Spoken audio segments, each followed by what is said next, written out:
La casa del asesino rojo, de Paul Harding. Novela policial en 14 capítulos. Capítulo 9, primera parte. Mientras Athelstan y Benedicta cabalgaban despacio cruzando el puente de Londres sobre las oscuras y agitadas aguas del Támesis, Adam Horn salió del monasterio de los Frailes de la Cruz cerca de la calleja de Mark, al norte de la torre. Se había presentado allí poco después de vísperas para recoger el mensaje que, según le habían dicho, alguien había dejado para él en aquel lugar. El canoso y desdentado hermano Lego le recibió con una sonrisa y lo acompañó a la garita del portero. «Lo hemos tenido aquí toda la tarde», musitó el Lego, entregándole un delgado rollo de pergamino. Horn lo desdobló y, rogándole al hermano que le acercara una vela, leyó rápidamente el contenido. «¡Oh, Dios mío!», exclamó, perdida ya toda esperanza. A primera hora de la mañana había recibido un trozo de pergamino con el tosco dibujo de un barco y una emplanada hogaza de semillas de sésamo. Procurando ocultarle sus temores a su pobre esposa, se había ido a los almacenes donde le esperaba otro mensaje. No debería regresar a su casa, se le ordenaba en la breve carta, sino acudir al monasterio de los Frailes de la Cruz, donde se disiparían todas sus inquietudes. No debería temer nada, sino depositar toda su confianza en el remitente, que solo deseaba lo mejor para él. Ahora aquella breve y cruel nota había acabado con sus esperanzas. El misterioso comunicante se disculpaba por no haber podido reunirse con él y le pedía que aguardara entre las viejas ruinas del noroeste de la torre. Horn rompió la nota en pedazos, abandonó el convento y echó a andar en medio de la oscuridad de la noche, siguiendo los helados caminos que discurrían entre las granjas y las alquerías. Contempló el cielo cuajado de estrellas y se estremeció no de frío, sino de angustia por lo que pudiera ocurrir. El sentido común le aconsejaba huir, pero ya había esperado demasiado. La amenaza llevaba muchos años pendiendo como una espada sobre su cabeza y quería enfrentarse con ella de una vez por todas. Confiaba en sí mismo y creía que aquel encuentro quizá serviría para terminar de una buena vez con sus temores. Entonces podría regresar a casa absuelto de la parte de la culpa que le correspondía de aquel terrible crimen cometido años atrás. La hilera de árboles terminó y Horn se detuvo al borde del prado, contemplando al otro lado la siniestra mole de la torre. ¿Y si se dirigiera allí? Lanzó un suspiro de desesperación. ¿Quién podría ayudarle? Si Ralph había muerto, y el caballero hospitalario superviviente no tendría tiempo para él. Tragó saliva al pensar en su culpa. ¿Convendría que siguiera adelante? Contempló el prado cubierto de hielo y escuchó el gemido del viento entre los árboles. Por encima de su cabeza graznó un cuervo que volaba hacia la orilla del río en busca de alimento. Oyó la estridente voz de un zorro y se le erizaron los pelos de la nuca. Se volvió y contempló con inquietud el sendero lleno de barro. ¿Habría alguien allí? ¿Y si le hubieran seguido? Contrajo el rostro en una mueca. Puede que ahora fuera un rico mercader, un poco entrado en carnes, pero 15 años atrás había convertido como un caballero, hombro con soldados que no se arrendraban ante nada. Sí, había sido tan culpable como Wheaton, Fitzgerald y Murray. Siempre habían sido más blandos y compasivos, y no se les podía culpar enteramente de lo ocurrido. Él, en cambio, se había mostrado de acuerdo con el plan de Wheaton, y gracias a ello se había convertido en un próspero mercader. Acarició la larga daga que llevaba colgada del cinto y su puño metálico le infundó valor. Si hubiera algún asesino por allí, pensó, mejor enfrentarse con él de inmediato que ser sorprendido en mitad de la noche. Se oyó el grito de una lechuza. Horn soltó un gruñido. ¡Que vengan todos los perros infernales del negro abismo de Satanás! Les devolveré golpe por golpe. Sus palabras lo consolaron mientras paseaba entre las ruinas cubiertas de nieve. Los antiguos decían que el gran César tenía un palacio en aquel lugar. Presa de una mezcla de desazón, temor y fingida valentía, Horn se sentó en medio de las ruinas. Allí se sentía más seguro. A pesar de la oscuridad, el prado cubierto de nieve y de quebradizo hielo le advertiría de la presencia de cualquier asesino. El mercader contempló las ruinas de la villa romana. No lejos del lugar donde él se encontraba, vio un muro medio derruido. Si algún asesino acechara allí detrás, primero tendría que cubrir la distancia que lo separaba de él, y por si acaso, él llevaba una ballesta en miniatura colgada del cinto con una flecha a punto. La oscuridad era cada vez más cerrada. Estudió las luces de la ciudad. El vino que había bebido, el ejercicio y el miedo le hacían sentirse un poco adormilado. Una breve ráfaga de viento glacial lo indujo a arrebujarse en su capa y a mover los pies para estimular la circulación de la sangre en las venas. Miró a su alrededor y le empezó a fallar la confianza, mientras se preguntaba quién podría ser aquel extraño benefactor. Cerró los ojos y trató de dormir un poco. Era lo que siempre le había dicho Bartholomew Burgess. Duerme siempre que puedas, mi querido Adam. El verdadero soldado siempre come, bebe, duerme y se acuesta con una moza cuando se presenta la ocasión. Horn sonrió para sus adentros. Un hombre valiente y temible, un verdadero paladín. Él lo apreciaba, pero Ralph Wheaton siempre había estado celoso de Bartolomé porque éste era mejor soldado que él. Sin embargo, tenía que haber algo más. Algo relacionado con el hecho de que la esposa de Wheaton hubiera mirado con buenos ojos al joven Bartolomé en el período en que éste había servido como abanderado en la torre. Horn sonrió en su fuero interno. ¡Qué extraña coincidencia! El mismo lugar donde Wheaton había hallado la muerte. Levantó los ojos. Le parecía haber oído algo. Permaneció inmóvil y prestó atención, pero solo los graznidos de los cuervos y el lejano ladrido del perro de alguna granja rompían el silencio. Horn movía incesantemente los pies. Esperaría unos minutos más y se iría. Miró al suelo y se preguntó quién debía de ser el asesino. ¿Sería el caballero hospitalario Fitzermonde? ¿O Falk, el hermano de Sir Ralph? Conocía muy bien a Burgess. O quizá alguien que se creía el vicario de Dios en la tierra, con derecho a administrar justicia e imponer castigos.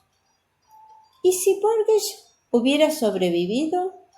¿Hubiera sido hecho prisionero y años más tarde hubiera regresado a Inglaterra para sembrar la muerte y la destrucción entre sus enemigos? ¿Y si fuera su hijo y heredero? ¿Habría muerto efectivamente en Francia? ¿O se habría enterado del terrible destino de su padre y habría regresado en secreto para acabar con sus asesinos? Horn se mordió el labio. Tenía que enfrentarse con la realidad de que era un asesino, pues había tomado parte en el asesinato de Burgess. A veces por la noche semejante idea lo hacía despertarse gritando. ¿Sería por eso por lo que Dios no le había concedido ningún hijo y heredero? ¿Sería la esterilidad de una mujer una consecuencia de la justicia divina? Oyó un ruido. Se levantó aterrorizado y contempló la aparición de pie junto a la vieja muralla. Un hombre cubierto con una armadura de caballero, la cruz roja de los cruzados en el pecho y el rostro oculto por el yelmo. La misma pieza de acero con alas de águila a ambos lados y un penacho azul en la parte superior. Un frío terror le atenazó el corazón. ¡Dios mío!, musitó. ¡Es Burgess! ¿O acaso sería una aparición infernal? La figura permanecía de pie delante de él con los pies ligeramente separados y la mano protegida por el guantelete, haciendo el puño de la enorme espada de 2 filos cuya hoja descansaba sobre uno de sus hombros. ¿Eres Burgess?, le preguntó en un susurro. La aparición se acercó. Solo el crujido de los pies sobre el duro hielo rompía el silencio. ¡Adam! ¡Adam! La voz era la de Burgess, pero sonaba más hueca y sombría. ¡Adam!, repitió la voz. ¡He vuelto! ¡He venido a vengarme! Tú, mi compañero de armas, el amigo por quien hubiera dado la vida. Una mano cubierta por el guantelete se proyectó hacia adelante. Me traicionasteis, tú, Wheaton y los demás. De pronto, Horn se movió y su mano se desplazó hacia la pequeña ballesta que le colgaba del cinto. Tú no eres un fantasma, dijo en tono despectivo, y en caso de que lo seas, vuelve al infierno, que ese es el lugar que te corresponde. Mientras él sacaba la ballesta, la enorme espada de 2 filos cortó el aire y le separó la cabeza del cuerpo. La cabeza, moviendo todavía los labios, giró en el aire como una pelota. El tronco, escupiendo una fuente de roja sangre y cuajarones, permaneció unos pies en unos segundos antes de desplomarse sobre el ensangrentado hielo. El armado verdugo de Horn limpió cuidadosamente la espada, extrajo el cuchillo y se arrodilló junto al cuerpo de su víctima. Unas horas más tarde, Sir John Cranston, soltando maldiciones entre dientes, abandonó la calleja de la canasta ciega, subió por el callejón de los melindres y entró en la calle de Fernchurch. El alba acababa de romper y Sir John, incapaz de conciliar el suelo, se había levantado temprano para discutir con el regidor Venables el caso de la prolongada ausencia de Rogelio Drugstore, todavía buscado por el asesino de su amo, cuyo cadáver decapitado él mismo había descubierto. Se había pasado toda la noche dando vueltas en su inmensa cama de matrimonio. Había procurado calmarse, pero estaba furiosa con Matilde por su obstinada negativa a responder a sus preguntas y requerimientos. Su única respuesta era morderse el labio, sacudir la cabeza y apartar el rostro para que él no viera sus lágrimas. Al final, Cranston se había levantado y se había encerrado en su estudio, pero al ver que no podía concentrarse, había terminado de vestirse y había decidido ir a despertar a Venables. Esbozó una perversa sonrisa. Le había encantado fastidiar al viejo regidor, despertándole poco antes de amanecer. Sin embargo, el soñoliento Venables no había podido facilitarle ninguna información adicional sobre Dropford. «No puede estar muy lejos, Sir John», murmuró Venables, muerto de sueño. «Bien sabe Dios que con este tiempo tan malo, solo un loco se atrevería a huir a los confines de la ciudad y además hemos divulgado ampliamente tanto la descripción como la recompensa». El regidor esbozó una sonrisa. «A fin de cuentas, Sir John no es hombre que se pueda olvidar fácilmente». «¿Qué queréis decir?» «Pues que le faltan 2 dedos de una mano y tiene toda la cara cubierta de verrugas peludas». El regidor Se arrebujó en su bata forrada de piel y empezó a pasear por el pasillo embaldosado, dándole a entender claramente al forense su deseo de que se marchara. Pero, ¿qué tiene Dropford en especial, Sir John? El hecho de ser un asesino, Maese Venables, un criminal que le ha robado a su amo más de 200 libras y anda suelto por ahí como si tal cosa. Venables estudió el enfurecido rostro de Cranston y no tuvo más remedio que estar de acuerdo con él, tras lo cual Sir John se fue, murmurando maldiciones contra los funcionarios que no se preocupaban por nada, pero en lo más hondo de su ser, Cranston sabía que era un hipócrita. La cuestión de la torre estaba todavía envuelta en el misterio. El fugitivo Dropford y el despreocupado regidor eran simplemente los blancos más cercanos de su ira. Entró en la todavía desierta calle de los Lombardos y subió hasta el lugar donde se encontraban los cepos, poco antes de llegar al gallinero. Unos corchetes permanecían de pie alrededor de un mendigo con los pies y las manos fuertemente aprisionadas, el rostro paralizado y los ojos enormemente abiertos. —¿Qué pasa aquí? —rugió Cranston. Los corchetes se apartaron. —Alguien olvidó soltarlo anoche —contestó uno de ellos—. El pobre desgraciado ha muerto congelado. —Pues otro pobre desgraciado lo pagará —replicó Sir John, reanudando la marcha por la amplia avenida, donde más adelante se cruzó con un grupo de indeseables prostitutas y pequeños delincuentes que, encadenados todos juntos, estaban siendo conducidos a una gran jaula de hierro colocada encima del canal. Una atemorizada criada le abrió la puerta. Sir John se detuvo bruscamente, entornando los ojos. Le había parecido ver una sombra en la calleja que flanqueaba la casa. Volvió sobre sus pasos. Nada. Sacudió la cabeza y jurándose a sí mismo no volver a beber tanto vino blanco, pasó junto a la asustada criada, bajó por el pasillo y entró en la cocina pavimentada con baldosas de piedra. Dio gracias a Dios de que Matilde no se encontrara allí, pues estaba harto de discutir con ella.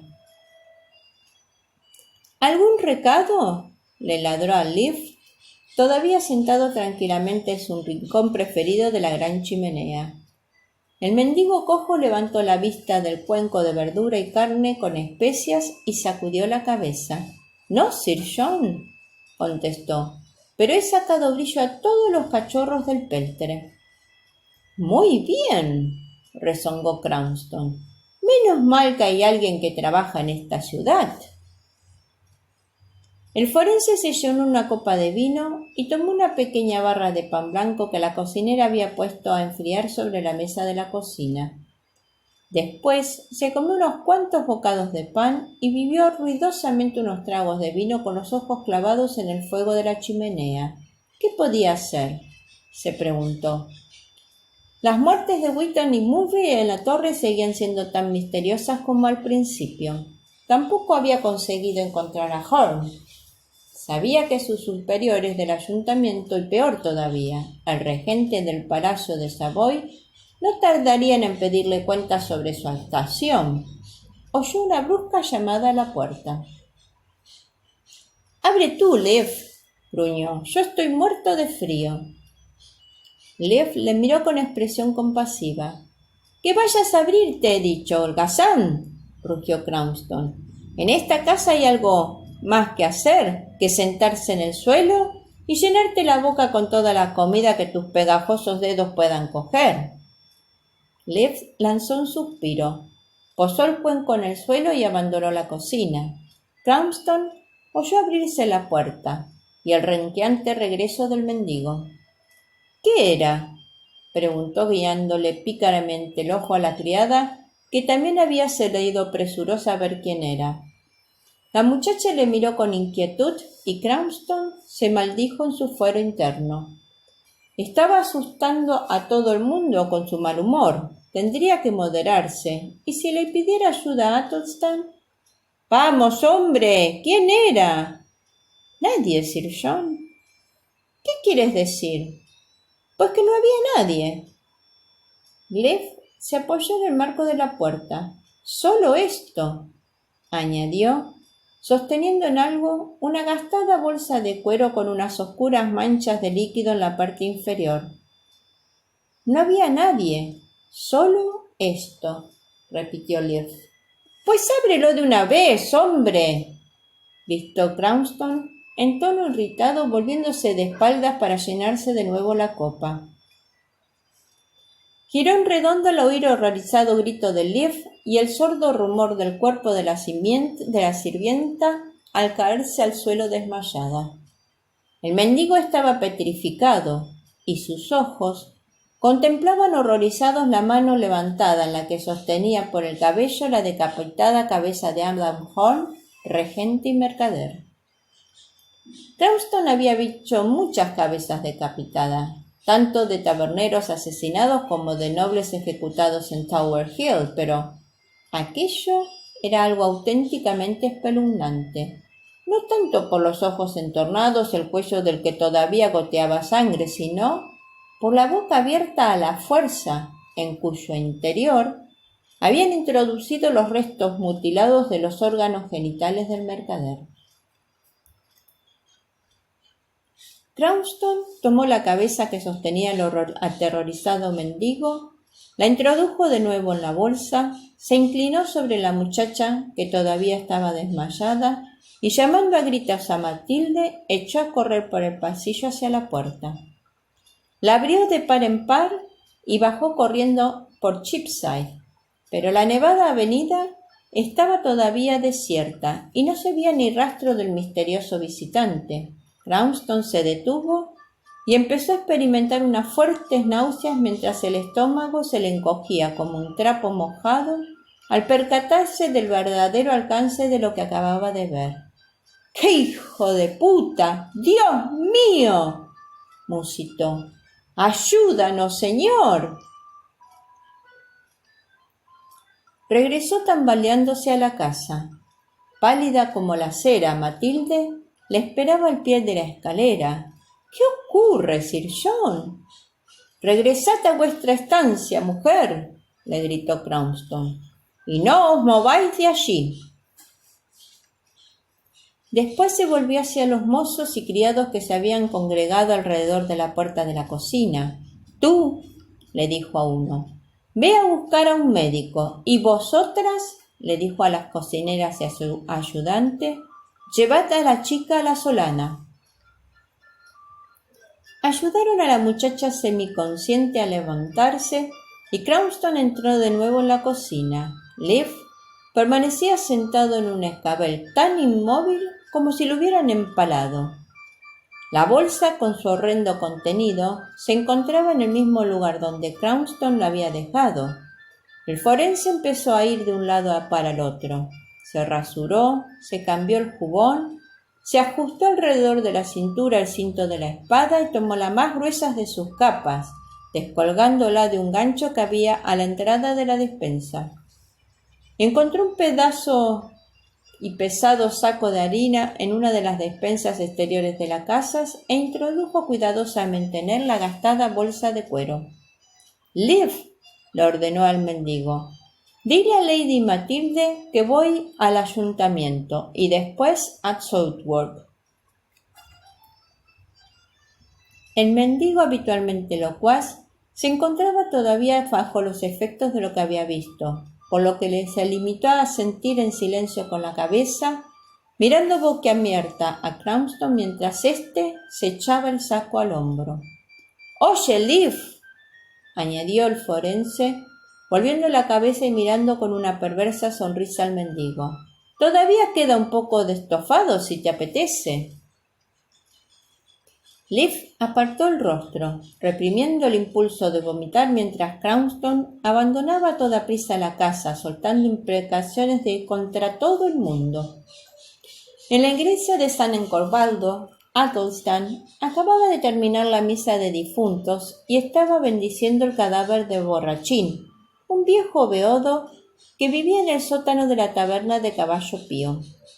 A falta de parientes, Pike el acequiero y Watkin, el recogedor de estiércol, habían introducido el cuerpo en un saco de hilo y lo habían colocado sobre un catafalco de madera delante del cancel del antealtar.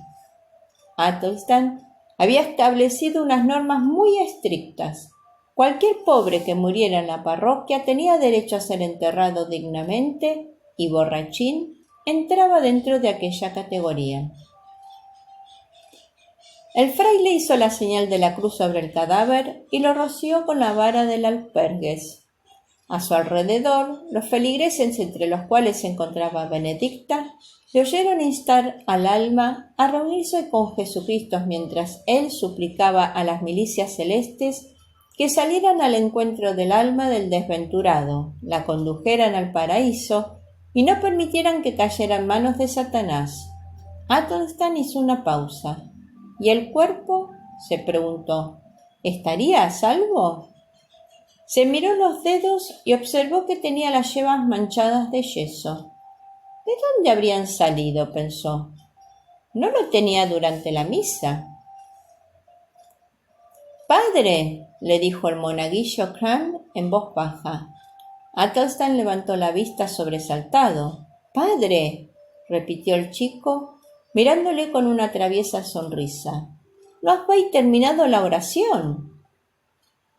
Athelstan apartó a un lado sus conjeturas. «Te rogamos, bienaventurado arcángel San Miguel», dijo entonando la plegaria final, «te dignes a conducir el alma de este hermano nuestro». Hizo una pausa. ¿Cómo lo podía llamar? ¿Borrachín?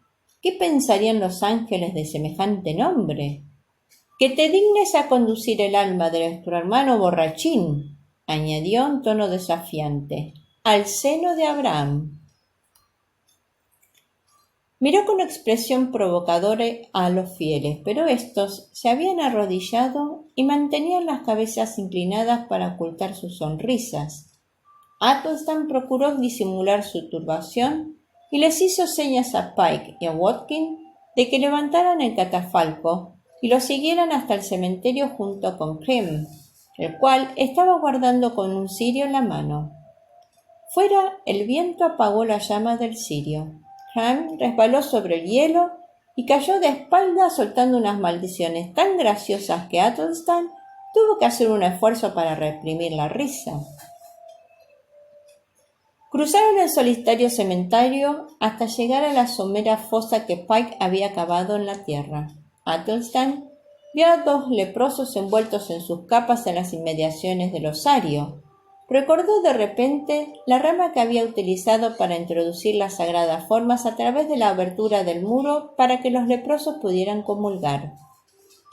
Sonrió para sus adentros. De allí procedía el yeso. Ya estaba junto a la fosa. Pike y Watkin depositaban sin demasiada ceremonia el cuerpo de Borrachín en la fosa, y mientras Athelstan pronunciaba unas oraciones, lo cubrieron rápidamente con terrones de arcilla. Después el fraile bendijo el sepulcro, Watkin expresó su esperanza de que nadie tocara el cadáver, y todos regresaron a la iglesia. Athelstan prefirió no hacer ningún comentario a las palabras del recogedor del estiércol. Al parecer, los ladrones de sepulcros, quienes quieran que fueran, ya habían desaparecido. A lo mejor se habían ido a otro sitio para causarle quebradezos de cabezas a otro desdichado cura. Subió por la nave, cruzó el cancel y entró en la fría y pequeña sacristía. Experimentó un sobresalto al ver surgir una voluminosa figura de entre las sombras. «Sir John», exclamó, «¿es necesario que acechéis de esta manera como un ladrón en la noche?» Cranston le miró con una sonrisa. «Tengo que hablar con vos, hermano, y no aquí». Athelstan le estudió atentamente. «¿Habéis estado bebiendo, Sir John?» Cranston sonrió con afectación. «Sí y no. Daos prisa. Os esperaré mientras os quitáis las vestiduras». Athelstan disimuló su irritación. Se quitó la casulla, la estola y la capa consistorial. Las colgó a todas a prisa en el armario Le entregó un penique a Crum por su ayuda y después empujó a Sir John a la iglesia. Una vez allí, le hizo señas a Benedicta, la cual se encontraba al pie junto a la pila bautismal. «Cerrad la sacristía, os ruego», le dijo, «y después procurad que no quede nadie en la iglesia». Miró a su alrededor. «¡Watkin!», gritó. El recogedor de estiércol se acercó, mirando recelosamente a Sir John. «Watkin», le dijo el fraile, «voy a salir. Cuida de apagar las velas y de que todo esté en orden en la iglesia. Y si tan preocupado estás por el cementerio, vigílalo tú mismo». El sacristán le miró con la expresión ofendida y Athelstan pensó que ojalá se hubiera mordido la lengua. No quería ser tan mordaz, pero la sigilosa aparición de Cranston lo había sacado de quicio. Esto es verdad y no miento. Como me lo contaron, te lo cuento. Fifi la Cuentacuentos agradece tu visita. Anhela que este relato haya sido de tu agrado. Te invita a suscribirse a su canal para que cada domingo de sus estrenos puedas disfrutar.